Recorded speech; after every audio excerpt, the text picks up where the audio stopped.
যার কারণে রঘুপতি রামচন্দ্র বনবাসে যাচ্ছে, কার কারণে? কইকেয়ী মায়ের কারণে। তো বনবাসে যাওয়ার পূর্বে ওনাকে 2বার প্রণাম করেছেন সবার আগে। যার কারণে বনবাসে যাচ্ছেন তাকে 2বার আগে প্রণাম করেছে, আর নিজের গর্ভধারিণী কৌশল্যাকে 1বার প্রণাম করেছে। আর যে মায়ের অবদান সব থেকে বেশি, যে মায়ের অবদানের সামনে ব্রহ্মাও মাথা নত করে লজ্জা পেয়েছে, এই অবদান আমারও নাই, সেই মাতা সুমিত্রাকে উনি প্রণাম করতে যাননি। সুমিত্রা কার মা? হ্যাঁ, এগুলো আমরা অনেকেই জানি না।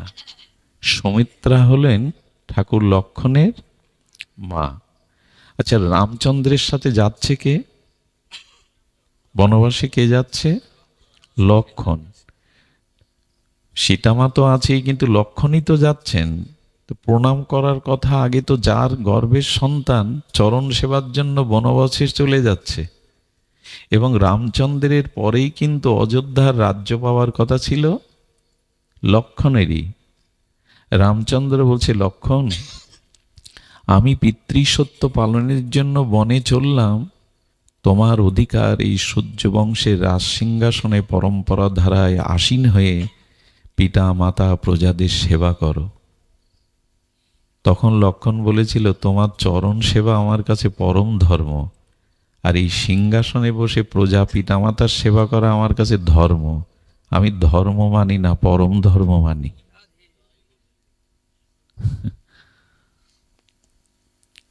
আমি পরম ধর্ম মানি। সেই লক্ষণ উর্মিলা তার 14 বছরের স্ত্রীকে ফেলে 14 বছরের জন্য বনে যাচ্ছে, অথচ তার মাকে প্রভু প্রণাম করতে। এর কারণ কি জানেন?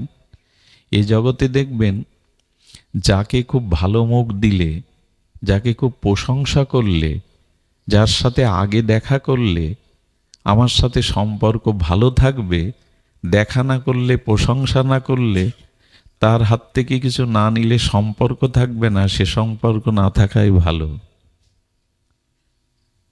বোঝা যায় কথা? সম্পর্ক তখনই অটুট হবে দেখা না করলেও, তার প্রতি স্নেহ মমতা ভালোবাসা না দিলেও যে আমাকে ছেড়ে যাবে না, এই সম্পর্কই সম্পর্ক। আমাকে ভালো মুখ দিল না, আমাকে ডাকলো না সবার মধ্যে, আমার নামটা উচ্চারণ করলো না, সুখের সংবাদটা আমায় জানালো না, সম্পর্ক আর নাই। এই সম্পর্ক না রাখাই ভালো। সুমিত্রা মাকে প্রণাম করেনি, কইকেয়ী মা যার জন্য বনবাসে তাকে 2বার প্রণাম করলেন, কিন্তু সুমিত্রা মার অবদান শুনলে আপনারও মাথা নত হবে, ব্রহ্মারও মাথা নত হয়েছে। লক্ষণকে বলছেন, তুমি মায়ের কাছে অনুমতি নিয়ে এসো বনগমনের। আচ্ছা, মা অনুমতি দেবে কিনা এটা জানতে বললো, তোমার মা আগে অনুমতি দেয় কিনা জেনে এসো। রামচন্দ্র কি বললেন? বনগমনের অনুমতি নিয়ে এসো। তো জানলো কি করে প্রভু রামচন্দ্র? যে মাও তো নিষেধ করতে পারে, আমি মা ওকে বনে যেতে। কিন্তু রাম ভগবান উনি জানতেন যে সুমিত্রা মা প্রস্তুত হয়ে আছে লক্ষণকে বনে গমনের জন্য।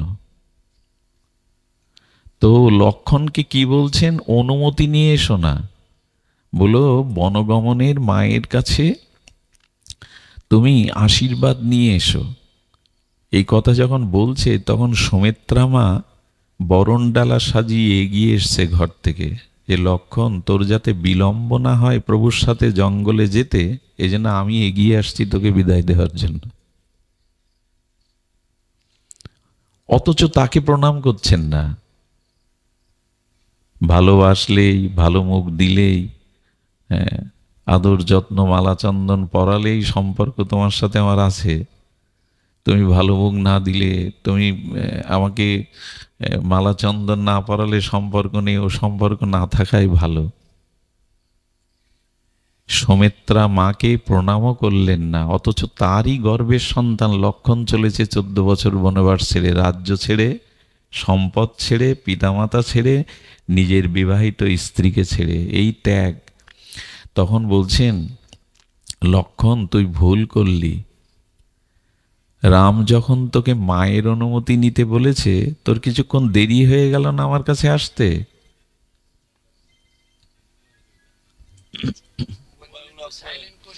তো ও আর বন্ধ হয়েছে, ও আর বন্ধ হবে না। সুধীজন, তো কি হয়েছে লক্ষ্য করুন। সুমিত্রা মা কি বলছেন, কি অদ্ভুত এই চরিত্রগুলো। সুমিত্রা মা বলছেন, লক্ষণ তোর একটু বিলম্ব হয়ে গেল না, ভুল হয়ে গেল না? তো বলছে কিসের ভুল? বলছেন, প্রভু যখন মায়ের প্রণাম এবং অনুমতি নিয়ে পাঠাতে, তখন তোর বিলম্ব হলো আমার কাছে আসতে। আসলে তোর প্রকৃত মা তো জগৎজননী সীতা, তাকে প্রণাম করেই চলে যেত, আমার কাছে আসা লাগতো না। তোর প্রকৃত মা তো জগৎজননী সীতা। কথা কিন্তু সুমিত্রা ভুল বলেননি। আমাদের সীতা জগৎজননী, আর সুমিত্রা কেবল লক্ষণের জননী। মা তো তিনি আদ্যা শক্তি। এই জন্য বলছেন, সীতা মায়ের অনুমতি নিয়েই তোকে প্রভুর সাথে যেতে হতো, তুই আমার কাছে পর্যন্ত এলি। তোর প্রকৃত মা তো আমাদের মারা দেখিয়ে দেয় তো,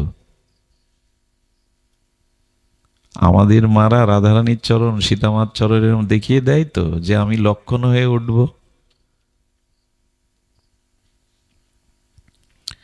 এইসব তত্ত্বগুলো আজ আমরা হারাতে বসেছি। ইন্দোনেশিয়ায় জাতীয় পুস্তক হিসাবে রামায়ণকেই পাঠ্যপুস্তক হিসাবে নিয়েছে, রামায়ণ ইন্দোনেশিয়ায়। আর আমার ঘরের রামায়ণ, আমার বাল্মীকির তুলসীর রামায়ণকে আমরা এইসব চরিত্রগুলো অবলোকন করি না। তখনই সুমিত্রা মা বলছেন, শোন, আপনারাও শুনুন ধ্যান দিয়ে কথাটি, লক্ষণ রামচন্দ্র রামের জন্য বনবাসে যাচ্ছে না, তোর জন্য যাচ্ছে। একটা হলো এই কথা। সুমিত্রা মা বলছেন, রাম পিতৃসত্য, ভগবানের কোনো প্রতিজ্ঞা সত্য রাখা লাগে না। রাম রাবণ বধের জন্যও যাচ্ছে না, এখান থেকেই রাবণ বধ হতে পারে। যাচ্ছে এই জগতে প্রকৃত সেবা, তোর সেবাটা জগতে প্রকাশ করবে বলে। কারণ রাজপ্রাসাদে থাকলে তুই প্রভুর চরণ সেবার সুযোগ পেতিস না। বনে গিয়ে তোর সেবা গ্রহণ করে জগতে তোর চরিত্র, তোর মহিমাকে জগতে জানাবে বলে উনি বনবাসে যাচ্ছেন। এরকম করে ভাবতে পারবো, যাকে প্রণাম করলো না, যে কইকেই তাকে বনবাসে পাঠাচ্ছে তাকে 2 বার প্রণাম করেছে, আর যার সন্তান বনবাসে যাচ্ছে তাকে প্রণাম করলেন, অথচ তার মর্মস্পর্শী ত্যাগেই। যে লক্ষণ, যুগ যুগান্তর তোমার এই ত্যাগ সেবা জীব মনে রাখবে। কেন জানো? প্রভু এই সুযোগটা তোমায় দিচ্ছে। প্রভু স্বাতন্ত্র ইচ্ছার, তিনি চাইলে সব হতে পারে। কর্তম অকর্তম অন্যথা কর্তম সর্বদা কর্তম, সর্বশক্তিমান তত্ত্ব ভগবান তোমার সেবা জগতে জানাবে বলেই আজকে স্বীকার করেছেন তিনি। আজ থেকে রঘুপতি রামচন্দ্রই তোমার পরম পিতা, পিতা জগৎজননী সীতাই। তুমি ঘুমাবে না, প্রভুর চরণ সেবা করবে, তাদের সেবা করেই 14টা বছর কাটাবে। মা আদেশ দিয়ে বিদায় দিলেন। লক্ষণ যেদিন শক্তিশালে পড়ল, সেদিন কি হলো জানেন? মনে আছে আপনাদের? হনুমান যখন বিশল্যকরণী নিয়ে আসছে, তখন ভরতের বাণে একবার অযোধ্যাপুরীতে হনুমান নেমেছিল। ওই সময়ে সবার চোখে জল এসে গিয়েছিল যে শক্তিশালী লক্ষণ মূর্ছিত হয়ে পড়ে আছে দাদার কোলে। কৌশল্যা হনুমানের কাছে এই সংবাদ শুনে বলছে, হনুমান, রামের প্রতি শ্রদ্ধা আজ থেকে আমার নষ্ট হয়ে গেল। কেন মা? রাম ভগবান, মর্যাদা পুরুষোত্তম, কেন নষ্ট হলো? তো বলছেন, নষ্ট হলো এই জন্য যে বড় ভাই থাকতে যদি ছোট ভাইয়ের বুকে শেল পড়ে, তবে সে দাঁড়িয়ে কি করছিল? বড় ভাই থাকতে যদি তার ছোট ভাইয়ের বুকে শক্তিশাল বিদ্ধ হয়, তবে সে কি করছিল? আজ থেকে রামের প্রতি আমার শ্রদ্ধা কমে গেল। আর হনুমান রামকে বলো, যদি লক্ষণকে না নিয়ে অযোধ্যায় ফেরে, তবে রাম যেন বনেই সারা জীবন থাকে, অযোধ্যায় যেন না আসে।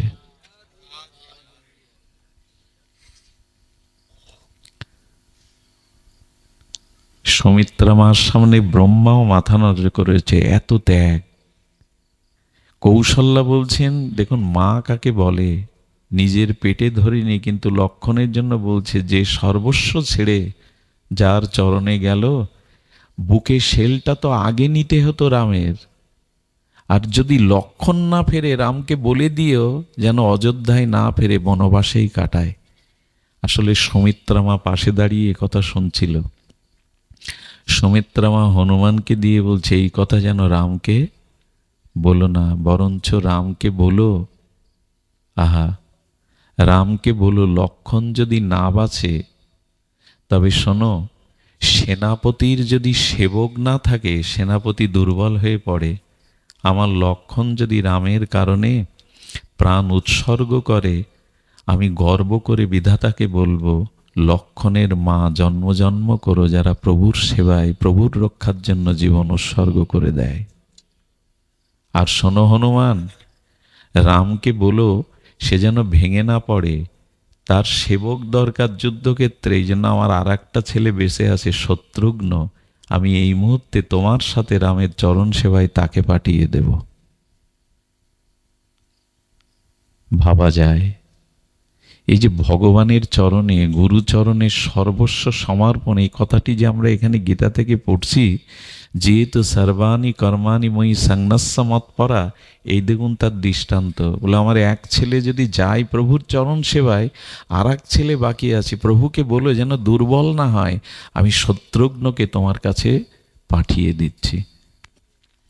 ভরত আর হনুমান কাঁদছে, এত ত্যাগ, এত ত্যাগ এক মায়ের, কই এই ত্যাগ তো আমরা করতে পারিনি, এই ত্যাগ তো আমরা করতে পারিনি। এখন সংসারে গুরুচরণ আশ্রয় না করলে, ভাগবত ধর্মে দীক্ষাপ্রাপ্ত না হলে এই ত্যাগ আসবে না, প্রভুর চরণের প্রতি এই নিবেদন আসবে না। দেখুন, আপনাদের এই যে ত্যাগের কথা যখনই বলছি, তবে একটু মন দিয়ে শুনুন। এই ত্যাগের পেছনে সব থেকে বড় অবদান আমরা জানি আমাদের ভগবান শঙ্করের, শিবের। আচ্ছা, সমুদ্র মন্থন দেবাসুর মিলে করেছিল কেন? সমুদ্র মন্থন কেন হয়েছিল? অমৃতের জন্যই তো সমুদ্র মন্থন হয়েছিল না? কিসের জন্য? অমৃতের জন্য। এই সংসারটা সমুদ্র, আর মন্থন মানে কর্ম বা চেষ্টা। তা আমরা এই সংসার সমুদ্রে কর্ম বা চেষ্টা করি কি পাওয়ার জন্য? বিষ পাওয়ার জন্য।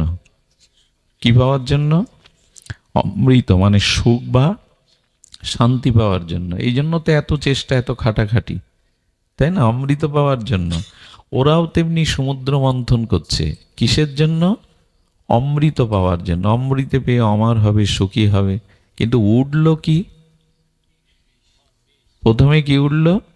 বিষ। সংকেত দিচ্ছে বাল্মীকি যে সংসারে যতই চেষ্টা করো অমৃত বা সুখ পাওয়ার আশা, এখানে বিষই আগে উঠবে। এখানে যতই চেষ্টা করো সংসারে, বিষই আগে উঠবে। উঠল তাই। কিন্তু মজার কথা হলো, যারা অমৃত পাওয়ার জন্য মন্থন করলো, তারা কেউ বিষ নিতে রাজি না। সংসারে সবাই সুখ নিতে রাজি, দুঃখটা কেউ নিতে রাজি না। তো ওখানে ব্রহ্মা ছিলেন, দেবতারা ছিলেন, কিন্তু বিষ কেউ নিতে। আর সেই বিষের জ্বালায় যখন সবাই জ্বলছে, তখন এগিয়ে এলেন বিষ নিতে ভগবান শঙ্কর, অথচ উনি অমৃত চাননি। ওখানে ব্রহ্মা ছিলেন, বিষ্ণু ছিলেন, কিন্তু এগিয়ে এলেন কে? শঙ্কর এগিয়ে এলেন। আমাদের গুরুচাঁদ ঠাকুরকে ভগবান শিবের আবেশ বলা হয়।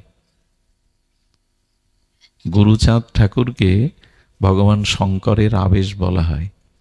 এরা জীবের দুঃখ কষ্ট নেওয়ার জন্য আসে। এরা অমৃত নিতে, জগতে নিজের সুখ নিতে আসে না। এই জন্য এরা জগতে পূজিত হয়। আপনি যখনই সুখ নিতে চাইবেন, উঠবে কিন্তু বিষ। কারণ সব থেকে বড় কথা তো ভগবান বলে দিয়েছেন, সংসার দুঃখালয়ম, সংসার অসাৎসতম। এইখানে দুঃখ ছাড়া তুমি কিছু পাবে না। আর দুঃখ মানেই বিষ, দুঃখ মানে অমৃত নয়।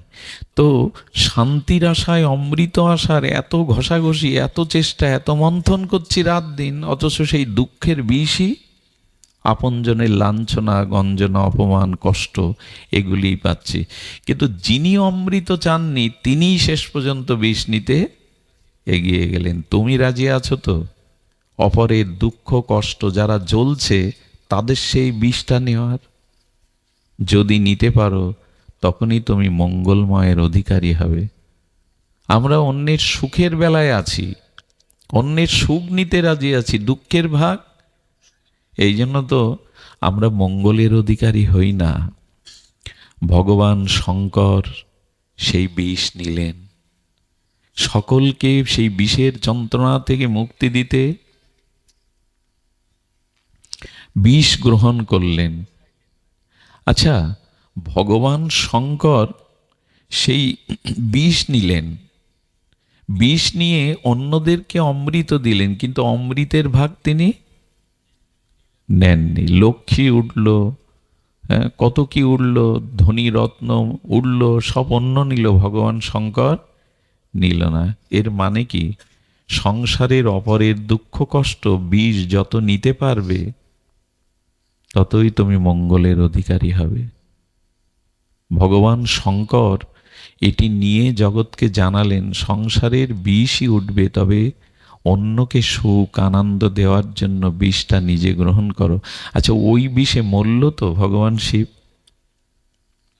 ভগবান বলে না, ওই কালকূট বিষ মৃত্যু হওয়ার কথা, কিন্তু হয়নি, বরঞ্চ নীলকণ্ঠ নাম হয়ে গেল। কণ্ঠ, একটি নাম পেয়ে গেলেন। আচ্ছা, বিষ কণ্ঠ পর্যন্ত ঢুকলো, গাল থেকে লাঞ্চে ঢুকলো না? যদি এই প্রশ্ন যারা তর্ক করে তারা যদি বলে যে বিষ কণ্ঠ নীল হয়ে গেল, ওই বুকে ঢুকলো না, লাঞ্চে ঢুকলেই তো মরত।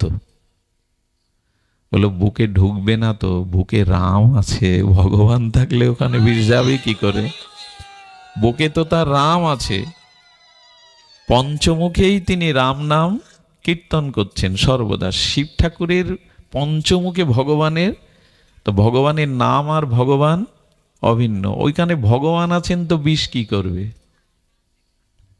হৃদয়ে ভগবানকে রাখুন, তার নাম, তার স্মরণ রাখুন, ওখানে বিষও থেমে যাবে। ভক্তদের দুঃখ দেখুন, ভরতের 14 বছরের দুঃখের কথা যদি ইনিয়ে বিনিয়ে বলি আপনারা চোখে জল রাখতে পারবেন না। কিন্তু সেই ভরতই, রামচন্দ্র বললেন, ভরতের ন্যায় সাধু এ জগতে আর নাই। ভরত সন্ত শিরোমণি, সাধুদের শিরোমণি।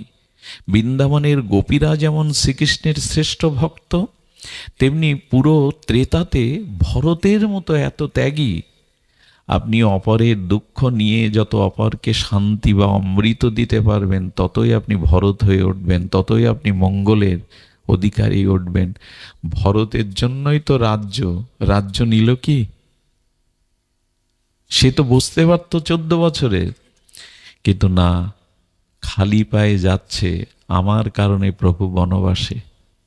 মায়ের মুখ দেখল না 14 বছর, স্ত্রীকে নিষেধ করে দিল, আমার জন্য প্রভু আজ বনবাসে, জগৎলোককে আজ রাজ্য ছেড়ে বনবাসে, তুমি আমার মুখ দেখবে না। যদি কখনো ইচ্ছা হয় ওই নন্দীগ্রামে পাহাড়ের আড়াল থেকে তুমি আমার কুঠিরটা দেখে আসতে পারো।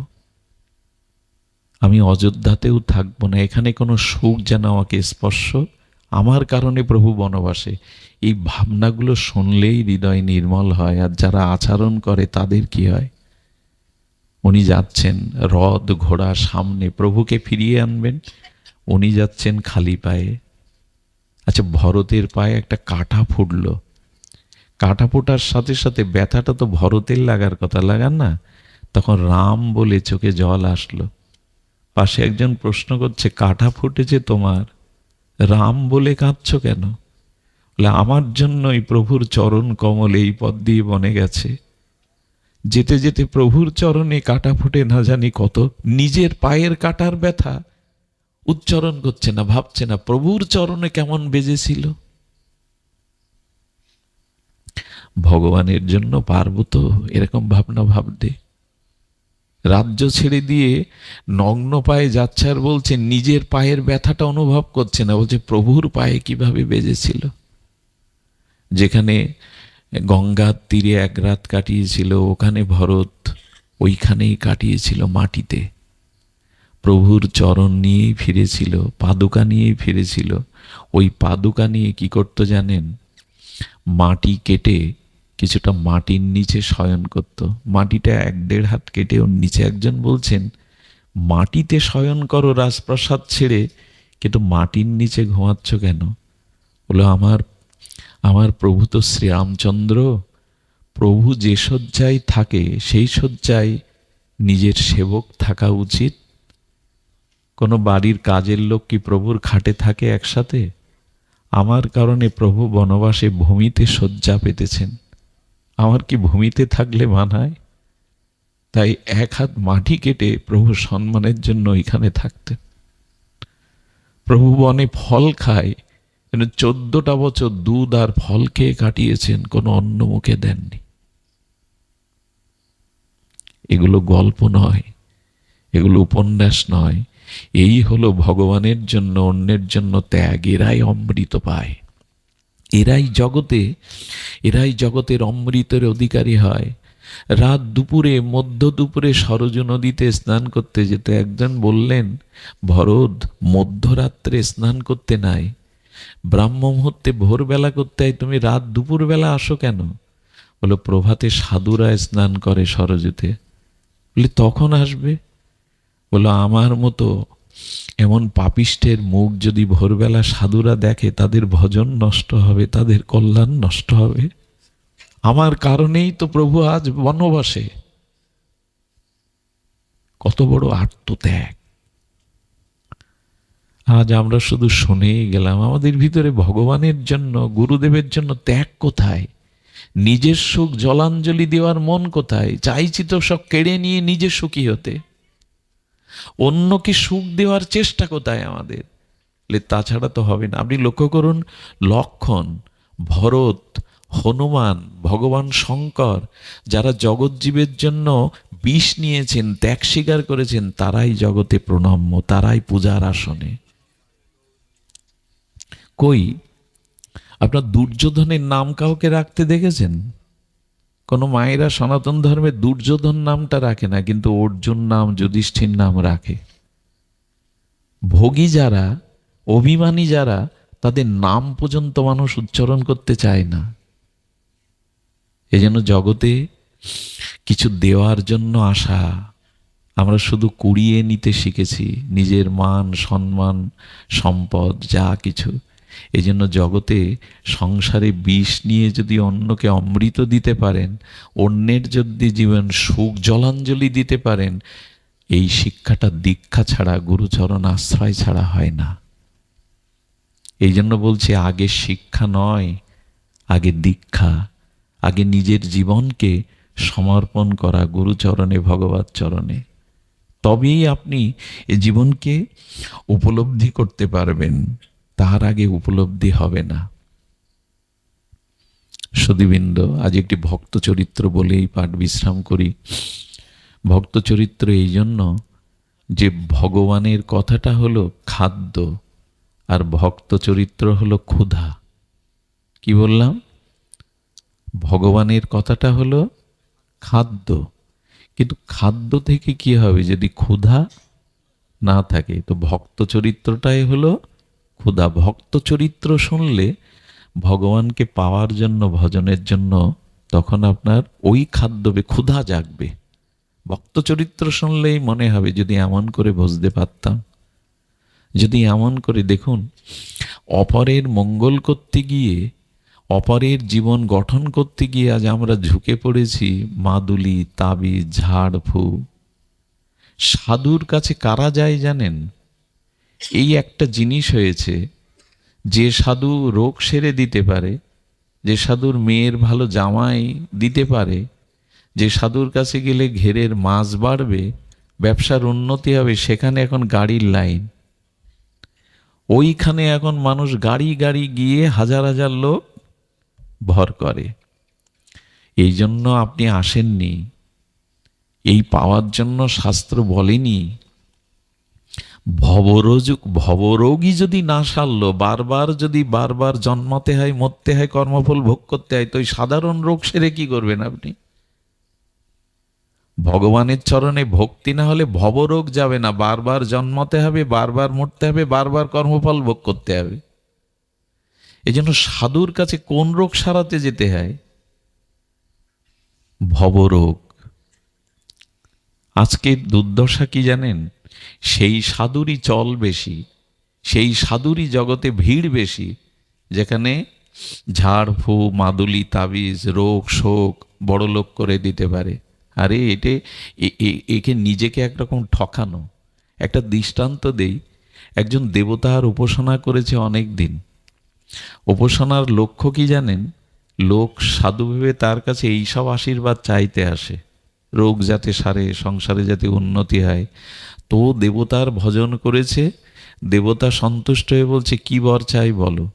বলে বড় লোক আমার কাছে আসে সবাই বেদনা নিয়ে, রোগ নিয়ে, অভাব নিয়ে, তাদের ইচ্ছা যাতে আমি পূর্ণ করতে পারি সেই বর দাও। বলে তুমি নির্ধারণ করো যে তাদের এই রোগ সারাবে, তাদের এই অভাব দূর করবে, তো তুমি কি চাও? ও তখন বুদ্ধি করে বলছে প্রভু আমাকে এই বর দিন, আমি যাকে মাথার চুল একটা দেব, ওই চুল পেলেই তার সমস্ত আর এই ব্যাধি বলেন, অভাব বলেন, সব চলে যাবে। ভগবান একটু হেসে, দেবতা হেসে বললেন তথাস্তু। এরপরে শুরু হলো, যার দুরারোগ্য ব্যাধি, একটা চুল ছিঁড়ে দিয়ে দেয়, চুল দিয়ে দেয়, এটা নিয়ে যাও, সেরে যায়। কিন্তু এই কথা যখন প্রচার হয়ে গেল চারিদিকে, তখন মাথা ব্যথার জন্যও চুল নিতে আসে লোক। আর চুল থাকবে কদিন? দেখলো এই বড় বড় বিপদ দূর করার জন্য এই বর আমি নিয়েছিলাম, এই তো মাথা ব্যথার জন্যও লোক আসা শুরু করেছে। এখন চুল কি আর থাকে?